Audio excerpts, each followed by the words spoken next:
भाभी, भाभी। टीवी देखते हुए श्रेया अपनी भाभी हेमा को आवाज लगाती है। हेमा, जो रसोई में काम कर रही थी, अपने हाथ पूछती है और बाहर हाल में आ जाती है और कहती है, क्या हुआ दीदी, आपने मुझे बुलाया? हाँ, बुलाया। क्यों, सुनाई नहीं दे रहा था? कान में मिट्टी का तेल डाल के रखी हो, अब खड़ी क्या है? जाइए, मेरे लिए चाय बनाकर लाइए, और वह इमेज पर जो चिप्स का पैकेट रखा है वह भी दीजिए। तभी श्रेया की कुछ सहेलियां भी घर आ जाती हैं। उनके आते ही श्रेया अपनी भाभी पर चिल्लाते हुए कहती है, आप यहाँ खड़ी खड़ी क्या कर रही हैं? दिख नहीं रहा? जाइए, सबके लिए चाय और पकौड़ी लेकर आइए, हरी चटनी के साथ। जी दीदी, कहते हुए हेमा वहां से चली जाती है। तभी श्रेया की सहेली जूही पूछती है, यह कौन है? पहले तो नहीं देखा, और इतनी काली है, घर की कोई नौकरानी है क्या? हाँ, औकात तो नौकरानी की है, पर बदकिस्मती से मेरी भाभी है। जब मैं विदेश में थी तो माँ ने उनकी शादी भैया से करा दी थी, और मेरे माँ बख्त भैया ने इस कलूटी से शादी कर ली। अब क्या कर सकते हैं, होनी को कौन टाल सकता है। तभी वहां पर हेमा आ जाती है और श्रेया अपनी भाभी हेमा को देखते हुए कहती है, भैया तुमसे शादी कैसे कर सकते हैं? जब आपका यह काला चेहरा देखती हूँ ना तो उल्टी सी आती है। आपको अपनी भाभी कहते हुए शर्म आती है। इतना सुन हेमा की आंखों में आंसू आने लगते हैं और वह वहां से जाने लगती है। तभी श्रेया की सहेली दीपा के हाथ से फर्श पर चटनी गिर जाती है, जिसे देखते हुए श्रेया कहती है, काली कलूटी भाभी, जाने से पहले यहाँ पोछा लगा दीजिए। यह सुन हेमा श्रेया की तरफ देखती है और उसकी सभी सहेलियां हेमा का मजाक बनाते हुए हंसने लगती हैं। तभी श्रेया कहती है, यह घूर के क्या देख रही हो? जाइए, पोछा लेकर आए और यहाँ साफ कीजिए। वैसे भी आप जैसी काली लड़की यही कर सकती है। वैसे तो आपकी औकात इस घर की नौकरानी की भी नहीं है। कम से कम मैं आपको वह दर्जा दे रही हूँ। इतना कहने के साथ श्रेया के गाल पर जोरदार थप्पड़ पड़ता है। यह देख सब खामोश हो जाते हैं और श्रेया कहती है, माँ, आपने मुझे मारा? तब बरसा जी ने कहा, बेटा अभी तो सिर्फ एक थप्पड़ लगाया है। यदि आइंदा से अपनी भाभी के साथ ऐसी बदतमीजी की तो घर से बाहर कर दूंगी, समझ गई? अब जाकर अपनी भाभी से माफी मांगो। यह सुन श्रेया अपनी माँ की तरफ बड़ी घूर से देखती है। तभी वर्षा जी गुस्से में कहती हैं, सुना नहीं मैंने क्या कहा? अपनी भाभी से सॉरी कहो। सॉरी भाभी, श्रेया एकदम से कहती है और वहां से गुस्से में जाने लगती है। तभी वर्षा जी कहती हैं, अपने कमरे में जाने से पहले इसे साफ करो। रहने दीजिए माँ जी, मैं कर देती हूँ। नहीं बहू, तुम मेरे साथ चलो। कहते हुए वर्षा जी और हेमा चली जाती हैं। तभी श्रेया की सहेली कहती है, लगता है श्रेया, तेरी माँ तो बेटी से ज्यादा प्यार बहू से करती है। तेरी उस काली कलूटी भाभी के लिए तेरी माँ ने तुझ पर हाथ उठाया। सच में कलयुग है। सुना था जमाना बदल रहा है, पर इतना यह नहीं पता था। हंसते हुए उसकी सहेलियां कह रही थी। तभी श्रेया गुस्से में कहती है, चुप करो तुम लोग। तभी दीपा कहती है, हमें चुप कराने से सच झूठ में तो नहीं बदल जाएगा। तू तो अपनी भाभी को नौकरानी बनाने चली थी, पर तेरी काली कलूटी चालाक भाभी ने तुझे तेरी औकात बता दी, तुझे नौकरानी बनाकर। चुप करो दीपा, वरना क्या? हम पर चिल्लाने से क्या होगा? मजा तो तब आएगा जब तुम अपनी भाभी को सबक सिखाओगी, उसे इस घर की नौकरानी बनाकर। पर तू तो ऐसा नहीं कर पाएगी। मैं ऐसा ही करूंगी। कल माँ मामा जी के घर जा रही हैं पूरे 2 महीने के लिए, और इन 2 महीने में मैं इस कलूटी की जिंदगी नर्क बना दूंगी। इसे इतना काम करवाऊंगी कि इससे सांस लेने की फुर्सत भी नहीं मिलेगी। दूसरे दिन वर्षा जी अपने मायके जाती हैं और जाने से पहले अपनी बहू और बेटी से कहती हैं, आपस में मिलकर रहना और श्रेया तुम अपनी भाभी के घर के कामों में मदद जरूर करना। जी माँ, मैं भाभी की पूरी मदद करूंगी और मन में कहती है, ऐसी मदद करूंगी कि भाभी जिंदगी भर याद रखेंगी। वर्षा जी के जाते ही श्रेया हेमा पर ऑर्डर चलाने लगती है, उसे किसी भी बहाने से व्यस्त रखती है, पर हेमा को इससे कोई फर्क नहीं पड़ता। उसके चेहरे पर कोई शिकन तक नहीं आने देती, जिसे देख श्रेया को और गुस्सा आता और वह अपनी भाभी को परेशान करने के लिए नए नए बहाने ढूंढने लगती, जिसके लिए वह कभी अपनी सहेलियों की मदद लेती तो कभी खुद का ही दिमाग चलाती। आज श्रेया के भैया गौरव ने हेमा से आलू के परांठे टमाटर की चटनी के साथ बनाने के लिए कहा, जिसे सुन श्रेया जल्दी से जाकर रसोई में मिक्सी का जार काट देती है और जब हेमा चटनी बनाने के लिए मिक्सी उठाती है तो टूटा जार देखकर सोच में पड़ जाती है, अब क्या करूं, चटनी कैसे बनाऊं। तभी श्रेया जाकर कहती है, भाभी भैया को तो आलू के परांठे चटनी के साथ पसंद हैं, अब आप क्या करोगी। एक काम कीजिए, चटनी सिलबट्टे पर बना दीजिए। हाँ दीदी, आप सही कह रही हैं, अब तो कोई ऑप्शन भी नहीं है, मैं बना लेती हूँ। जिस वजह से खाना बनाने में देर हो जाती है और गौरव ऑफिस के लिए लेट हो जाता है तो वह हेमा पर गुस्सा कर बिना खाए पिए चला जाता है, जिससे हेमा दुखी हो जाती है और श्रेया को खुशी मिलती है। अब इसी तरह श्रेया हेमा के काम को कठिन करती जा रही थी। जब कपड़े धोने हो तो वॉशिंग मशीन खराब कर देती और गौरव के कपड़ों पर कोई ना कोई दाग लगा देती, जिस वजह से गौरव हेमा पर गुस्सा हो जाता।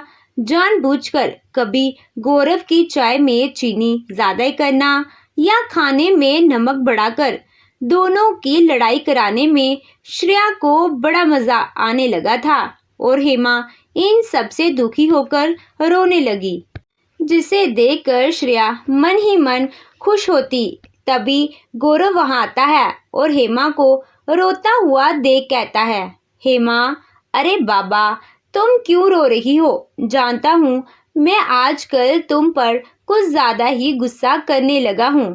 तभी हेमा कहती है, नहीं इसमें आपकी कोई गलती नहीं, मैं भी तो कोई भी काम ठीक से नहीं करती ना, जाने क्यों गौरव मैं इतनी मेहनत से सब काम करती हूँ फिर भी हमसे कोई ना कोई गलती हो जाती है। देखिए आज तो मैं आपकी इम्पोर्टेंट फाइल रखकर भूल गई, मेरी वजह से आपको अपनी बॉस से डांट खानी पड़ी। आई एम सॉरी गौरव।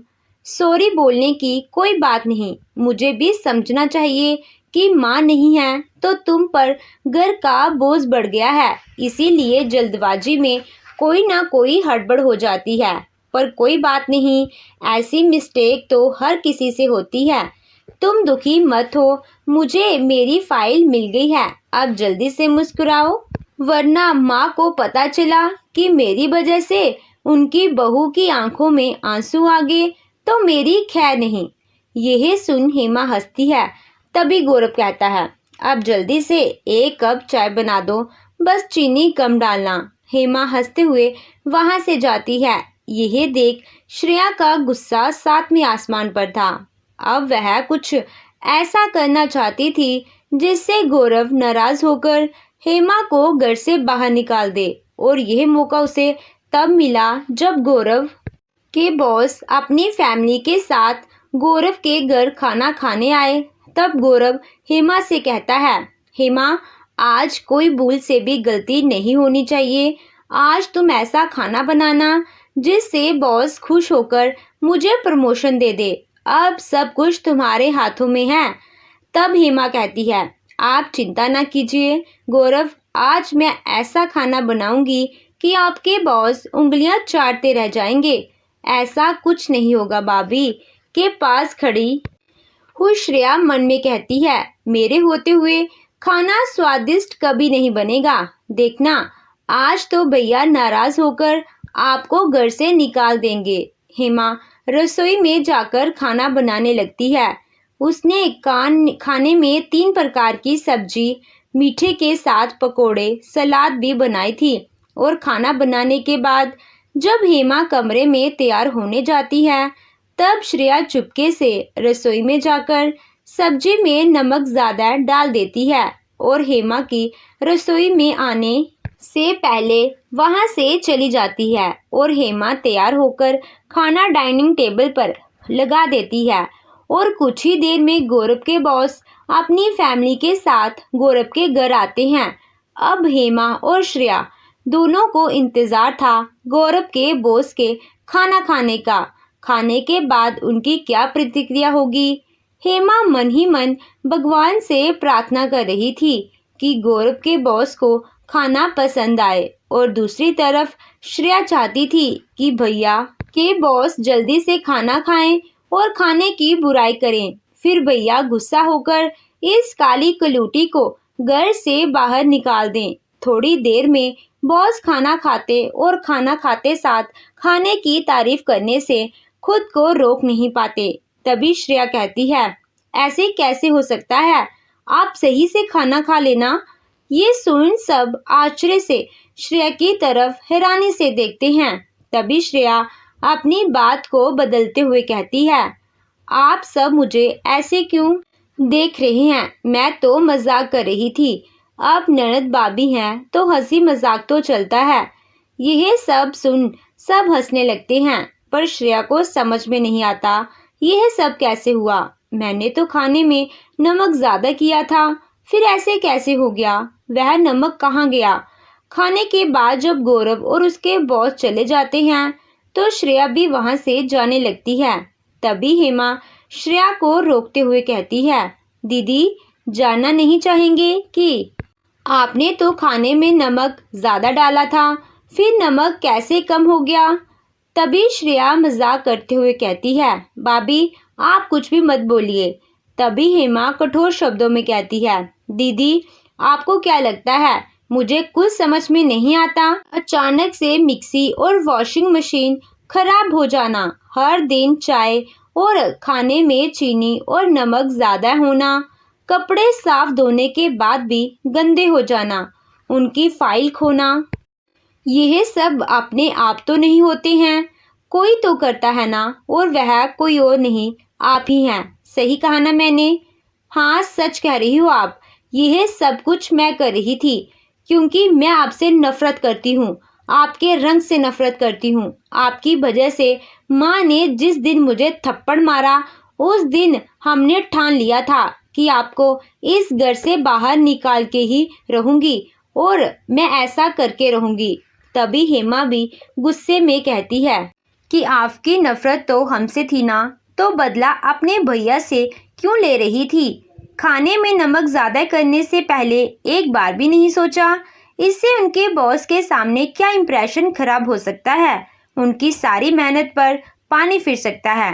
वह तो अच्छा हुआ कि मैं सब्जी में नमक नहीं डाला था, क्योंकि मुझे आप पर संदेह हो चुका था और मैं देखना चाहती थी कि मेरे रसोई से बाहर जाने के बाद आप रसोई में जाएंगी कि नहीं। और ऐसा ही हुआ। आप रसोई में गई तो मैं समझ गई थी कि आपने खाने में नमक डाला है, क्योंकि ढक्कन और चम्मच की आवाज़ मुझे आ रही थी। बुरा करना है तो मेरे साथ करिए, पर अपने भैया के साथ कुछ भी गलत मत करना। वह आपसे बहुत प्यार करते हैं और उन्हें इस सच के बारे में पता चला तो आप नहीं जानती उन पर क्या बीतेगी। इतना सुनकर वह वहां से अपने कमरे में जाने लगती हैं और सीढ़ी चढ़ते वक्त वह इसी सब के बारे में सोच रही थी और उसका पैर फिसल जाता है और उसके सर से खून बहने लगता है। हेमा श्रेया को जल्द से जल्द अस्पताल ले जाती है, जहां डॉक्टर कहते हैं हमें जल्द खून चढ़ाना होगा।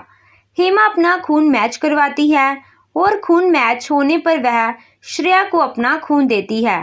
थोड़ी देर में श्रेया को होश आता है और वह अपने भैया भाभी को देखते ही और अपनी भाभी को देखते ही रोते हुए माफ़ी मांगती है। तभी हेमा उसका हाथ पकड़ते हुए कहती है, ननद भाभी का रिश्ता है हमारा, थोड़ी बहुत नोक झोंक तो होती रहती है और मुझे आपसे कोई शिकायत नहीं। आप भी सब कुछ भूल जाइए, हम सब हंसी खुशी अपने रिश्तों की शुरुआत करेंगे। धन्यवाद।